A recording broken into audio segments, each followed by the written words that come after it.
A OAB, a Ordem dos Advogados do Brasil em Mato Grosso, entrou na semana passada com uma ação judicial contra a indicação da ex-secretária de Cultura do Estado, Janete Riva, ao cargo de conselheira do Tribunal de Contas do Estado, o TCE. No entanto, a ação não foi analisada pelo juiz da Vara de Ação Civil Pública de Cuiabá, Aparecido Bertolucci Júnior. O motivo do não julgamento foi a falha processual de não incluir os nomes do governador Silval Barbosa e do presidente do TCE, Valdir Júlio Teis, como polos passivos da ação. Para a gente falar sobre esse e outros assuntos e também sobre a atuação da OAB em 2014 e perspectivas para 2015, a gente conversa agora ao vivo aqui no Jornal da Manhã com o presidente da OAB no Estado, Maurício Aldi. Bom dia, obrigado pela presença. Bom dia, Antônio Carlos, bom dia a todos que nos assistem. Na verdade, é importante, antes de mais nada, corrigir a informação inicial. A ação foi sim recebida.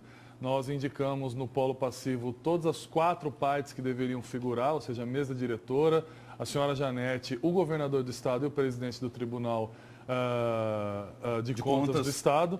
E o juiz entendeu que nós deveríamos dar o nome do governador e do presidente do tribunal. No mesmo dia nós peticionamos e no mesmo dia o juiz recebeu a ação, entendendo que todos os nossos fundamentos eram os mesmos fundamentos apresentados pelo Ministério Público e determinou que as duas se reunissem, ou seja, todos os réus terão que contestar essa ação e essa ação será no futuro sentenciada, o seu mérito será apreciado. Então, só corrigindo a informação de que, na verdade, a ação foi sim recebida. A parte da imprensa até chegou a falar em erro banal da OAB na ação, devido à não citação do nominal de, por exemplo, Silval Barbosa como governador, Valdir Teis como presidente do TCE. Qual que foi a justificativa da OAB para não citar naquele momento o nome dessas autoridades?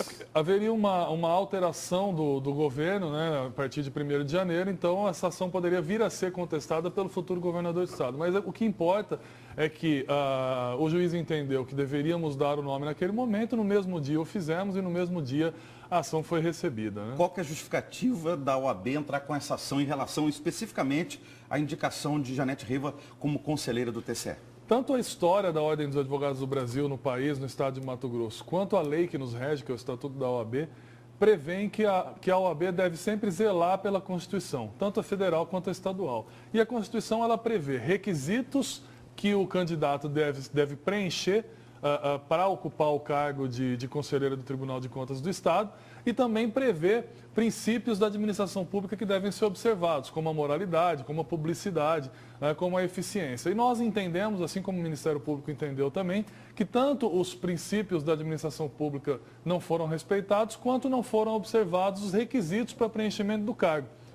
Então, em virtude disso, nós ingressamos com uma ação popular para evitar que se consumasse a indicação em desrespeito aos princípios e em inobservância também aos requisitos pessoais. Desde que houve contestações de segmentos da sociedade mato-grossense e de instituições aqui do Estado, desde novembro, quando falou-se talvez na indicação do deputado estadual Gilmar Fábio para o mesmo cargo de conselheiro do TCE, começou-se em contraponto fazer a seguinte contestação. Por que essas instituições como a OAB não questionaram outras indicações de conselheiros que ocorreram recentemente ou nos anos anteriores? Qual que é a justificativa para isso? Eu posso falar pela gestão 2013-2015. Desde 2013 a primeira indicação é essa, a primeira nomeação é essa, melhor dizendo.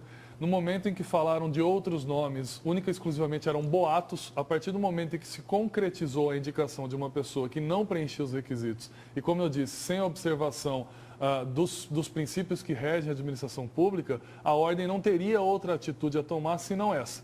O que nós esperamos não é porque no passado se equivocou, é que daqui por diante nos fará nada. Então, a Ordem dos Advogados do Brasil tem o dever de zelar pela Constituição e é o que eu disse, eu posso falar pela minha gestão. Na minha gestão, tendo ocorrido a indicação sem observância dos princípios e dos requisitos, nós tomamos a iniciativa. A título de esclarecimento, a ação da OAB em relação à escolha do nome de Janete Riva como conselheira ou a forma como ela está sendo indicada para o cargo? Qualquer que fosse o indicado, não tendo sido observados os princípios que regem a administração e não tendo esse candidato, esse indicado preenchido os requisitos, a atuação da ordem teria sido a mesma, com certeza. Não podemos esquecer daquela decisão do presidente do Supremo Tribunal Federal, Ricardo Lewandowski, a respeito também de toda essa celeuma, dando um prazo aí esperando o julgamento do mérito da ação. Eu queria que o senhor esclarecesse isso juridicamente para a gente, até para a sociedade mato-grossense entender todo esse processo e quando que vamos ter, afinal de contas, uma decisão sobre essa situação, a vacância aí do cargo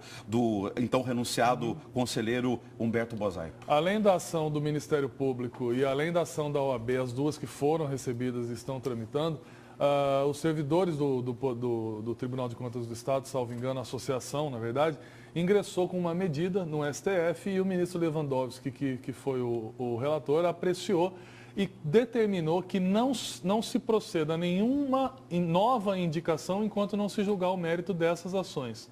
Isso é importante, de um lado, na medida em que se suspende a tentativa de eventualmente se nomear alguém aí no final do governo que não preencha também os requisitos, mas de um outro lado nos preocupa porque também fica a vacância, como você colocou. Então é importante que esses processos tramitem com rapidez diante da importância de se ter um Tribunal de Contas completo para poder cumprir o seu mistério. Estamos terminando 2014, o balanço da OAB aqui no Estado sobre as principais atividades desenvolvidas. O balanço é positivo, nós terminamos agora no dia 31, terminaremos o segundo ano da gestão, temos mais um ano da gestão que é o ano de 2015, temos muito a fazer ainda, mas o que nós poderíamos ressaltar foi que no âmbito das prerrogativas nós tivemos algumas lutas com ações efetivas aqui no estado de Mato Grosso, em virtude do fato de que, em razão até de algumas sentenças, advogados foram condenados a pagar indenização por danos morais, advogados foram condenados por desacato ou litigância de má-fé no exercício da profissão.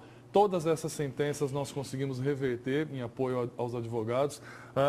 Nós fizemos uma luta, implementamos mais ações na luta pela defesa dos honorários advocatícios. Isso, inclusive, levou Mato Grosso a ser painelista na Conferência Nacional, falando sobre a valorização dos honorários advocatícios. Lançamos uma nova tabela de honorários dos advogados com valores atualizados, atualizando, inclusive, as áreas de atuação dos advogados. Mais uma vez conseguimos as férias para os advogados no âmbito do TRE, da Justiça do Trabalho e do Tribunal de Justiça. Isso que me faz até vir aqui sem terno e sem gravata no dia de hoje.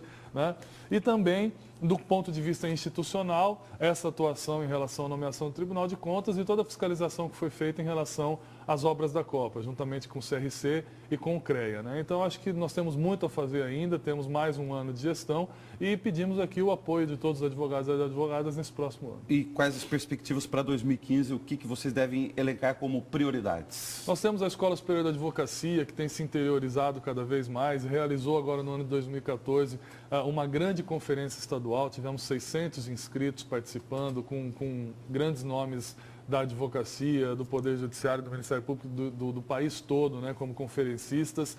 E é importante irmos até o interior com o projeto 80 anos. Nós temos ainda 6 subseções a visitar, das 29 nós já visitamos quase todas.